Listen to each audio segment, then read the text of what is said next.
जिसमें ये सब कुछ मैंने बता दिया था और एक कंपैरिजन टेबल भी कहा था कि अब इसको याद भी करना है, जिसमें करंट गेन और वोल्टेज गेन और सब कुछ बताया गया था कि किसकी इनपुट रेजिस्टेंस कितनी होती है, किसकी आउटपुट। अब वीडियो लंबी हो जाएगी, इन चीज़ों का मैं डिफाइन नहीं कर रही, आप वो उसको एक दफ़ा रिवाइज कर लीजिएगा, ठीक है।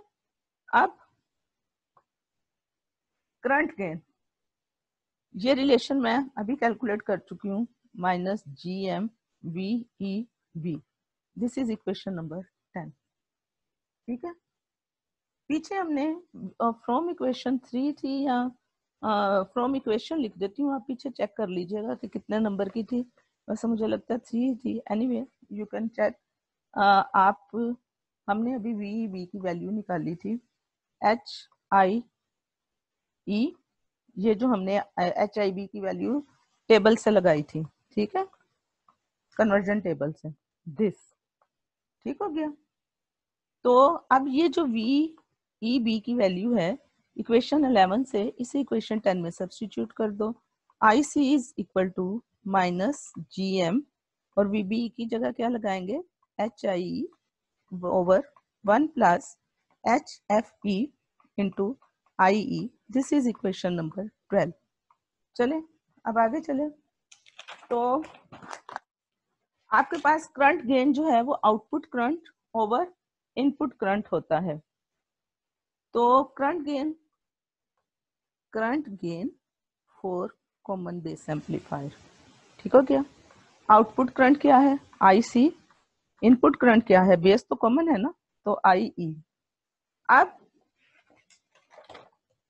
आई सी और आई ई की वैल्यूज सब्स्टिट्यूट आप इसमें कर, ये भी जो मैंने पीछे रिलेशन निकाला है वो मैं दोबारा लिख देती हूँ। अभी मैंने आई सी की वैल्यू निकाली है माइनस जी एम, एम जो है ये सबस्क्रिप्ट में है, ठीक है, minus G M H I E over 1 plus H F E into I E, ठीक है।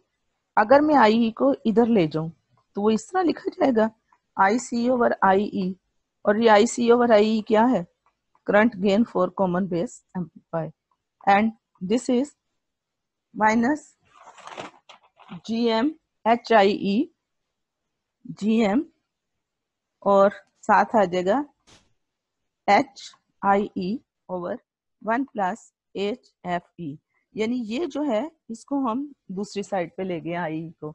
तो ये आपकी इक्वेशन नंबर 13 हो गई। ये इक्वेशन के नंबर जरा ऑर्डर में कर लीजिएगा, क्योंकि वो अब मैं पीछे बार बार जाऊंगी तो फिर वीडियो लंबी हो जाएगी, ठीक है। चलिए ये आपकी होगी इक्वेशन नंबर 13। अब क्या निकली है equation, A current gain for common base amplifier is I C over I E is equal to minus gm h I e over 1 plus h f e, ये की है ना हमने 13 इक्वेशन। चले, ऑफन ये होता है मोस्ट केसेस में कि H F E is greater than 1 होता है, so we can neglect this one. So current gain A I B is equal to minus G M, ठीक है, into H I E over H F E. अगर इसको मैं इस तरह भी तो लिख सकती हूँ, minus G M over H F E, और इसको मैं नीचे भी ले जाके लिख सकती हूँ, ये तो एक छोटा सा मैथमेटिकल ट्रिक है। तो ये चीज क्या होती है, ये आपकी ट्रांसकंडक्टेंस है ना, ये भी जी एम है, तो वो आपके पास आ जाएगा approximately equal to minus G M over G M. So current gain is approximately equal to -1. This is your equation number 14. ठीक है, दो चीजें निकाल ली, करंट गेन और current gain and voltage gain. अब तीसरी चीज, इनपुट रेजिस्टेंस, इनपुट रेजिस्टेंस, ठीक है, means R I, input resistance for common base circuit R I B, ठीक है। इनपुट रेजिस्टेंस कहाँ पे होगी, एट पोर्ट 1 1, ठीक है। और ये मैंने आपको पोर्ट्स का भी सारा समझा दिया हुआ है ट्रांजिस्टर के। तो ये आपके पास आ जाएगी R I B is equal to H I E over 1 plus H F E approximately equal to, जाहिर है again H F E is greater than 1, usually often यही होता है। तो this is H I E over H F E, and H F E over H I E G M होता है। तो जब हम उसका उलट लेंगे H I E over H F ई, तो वो 1 ओवर जी एम हो जाएगा, और ये आपकी इनपुट रेजिस्टेंस इस तरह कैलकुलेट कर लेगी, and this it will be a low resistance, वो मैंने आपको बता दिया। अब ये मैंने इनपुट रेजिस्टेंस ली कहाँ से है, वो मैं कैलकुलेट भी करके बता दूंगा आपको।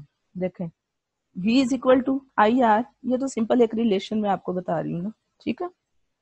तो अगर मैं इनपुट के लिए ये रिलेशन लिखूं, तो इनपुट वोल्टेज क्या है, वी ई बी, ठीक है, एमिटर और बेस के दरमियान है, और आर जो है वो एच आई बी है, और उसकी वैल्यू हमने अभी टेबल से ली है, ये एक्चुअली मैंने पीछे आपको करवा भी दिया है, ठीक है।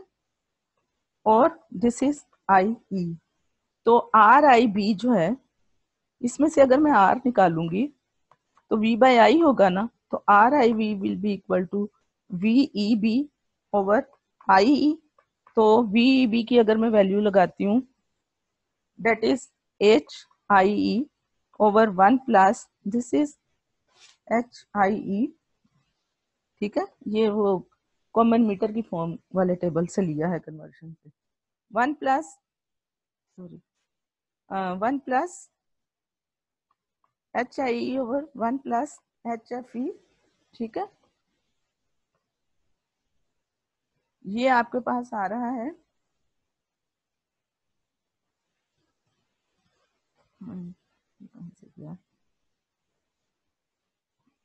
यस, ये आई अगर आप नीचे ले जाते हैं तो वी पी ओवर, क्योंकि अगर आपने आर आई बी लेना है तो इनपुट वोल्टेज ये है और आउटपुट ये है, ठीक है। तो आर आई बी इसके बराबर है, तो इस रिलेशन में से अगर आई को मैं वी बी के नीचे ले जाती हूँ तो आपके पास बाकी ये बचता है, ठीक है।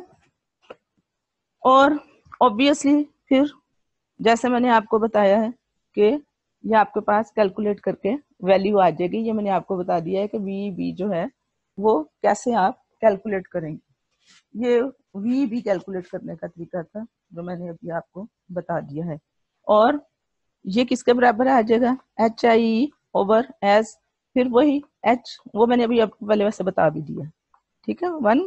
तो this is H F E over H आई जो है वो जीएम होता है, तो उसका उल्टा जो है वो 1 बाई जी एम का, यहाँ से हम कैलकुलेट करेंगे, and it will be a low resistance. और हमने कहा था कि इनपुट रेजिस्टेंस जो है वो लो रेजिस्टेंस होगी।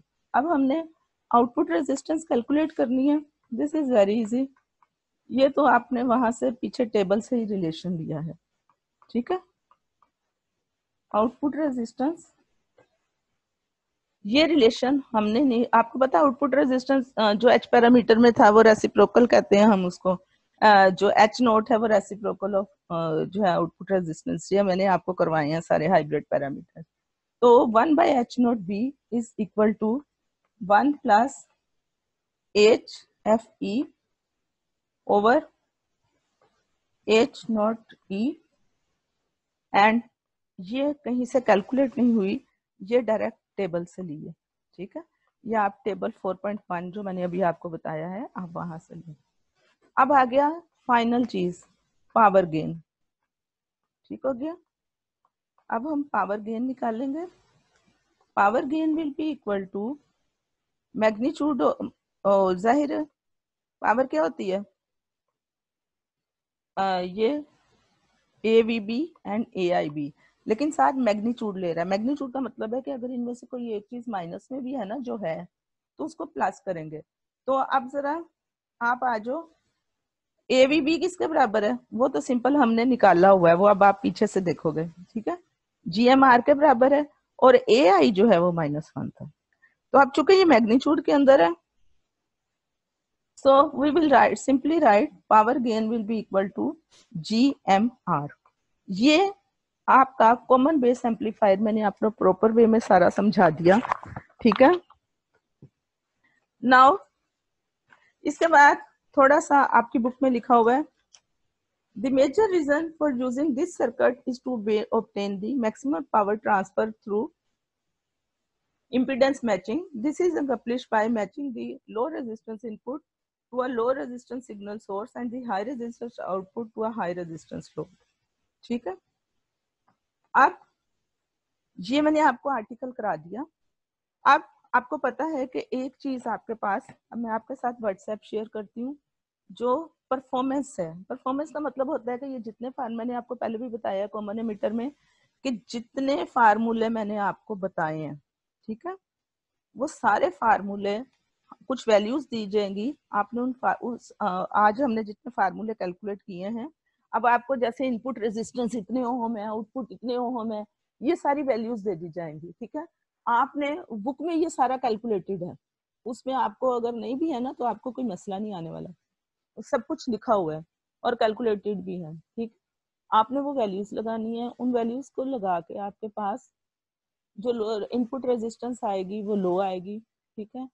इसी तरह एक आउटपुट रेजिस्टेंस की वैल्यू आएगी। फिर आपने वो सारी रेजिस्टेंसेस जो हैं वो जितनी चीजें आप वैल्यू कैलकुलेट करोगे तो मैं भी आपको दिखाती हूँ।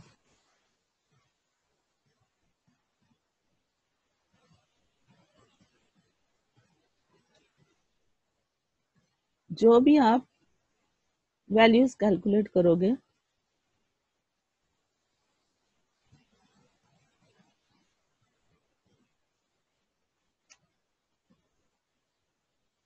यहाँ पे देखें, दिस इज, अब यहाँ पे चले, ये क्या हो गया, स्टक हो गया शायद, हाँ नहीं आ गया, ठीक है। अब शेयर स्क्रीन करते हैं।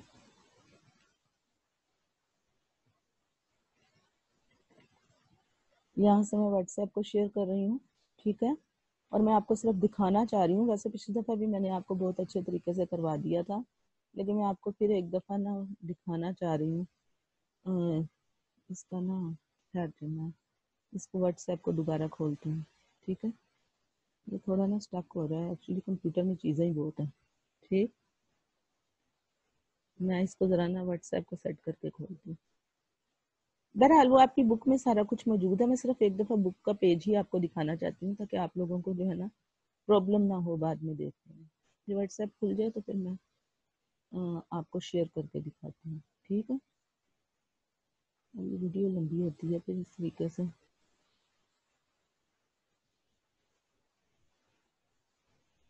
देखो यहाँ से ये आ गया, और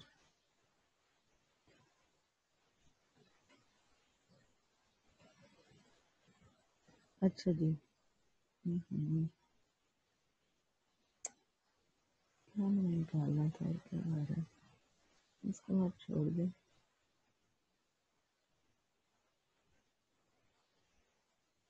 ठीक है, यहाँ पे हम चले जाते हैं और यहाँ से मैंने इसको शेयर करना है, वो मैं कर लूँगी। अच्छा जी, अब आप वापस आइए जूम पे, दिस इज शेयर स्क्रीन, ठीक, ये शेयर हो गई। अब मैं आपको सिर्फ वो आपका चैप्टर दिखाना चाह रही हूँ जो मैं आपको पहले भी करवा चुकी हूँ, परफॉर्मेंस का। ये देखें, ये characteristics common emitter base amplifier ये करवाया जा चुका है, ये आपने करना है।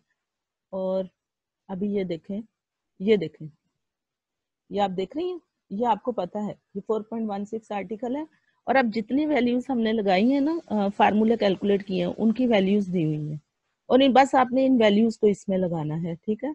और आपको जो जैसे इसको लगाने के बाद ए आई बी की वैल्यू आ जाएगी, इनपुट रेजिस्टेंस की वैल्यू आ जाएगी, सारी चीजों की आपके पास वैल्यूज आ जाएंगी। ये देखें, और फिर आपने जो वैल्यूज आई है ना, एक दफा फिर से सर्किट ड्रॉ करना है। ये देखें, ये रेजिस्टेंस की वैल्यू, दिस दैट, ये सारा कुछ आपने फिर दोबारा एक सर्किट ड्रॉ करके और उसमें वो जैसे ये सर्किट है ना, इसमें आपने अब इनकी जगह इनकी वैल्यूज लिखनी है। ठीक है, इंशाल्लाह नेक्स्ट लेक्चर जो है वो मैं कल भी अपलोड कर दूंगी। ओके, अल्लाह हाफिज।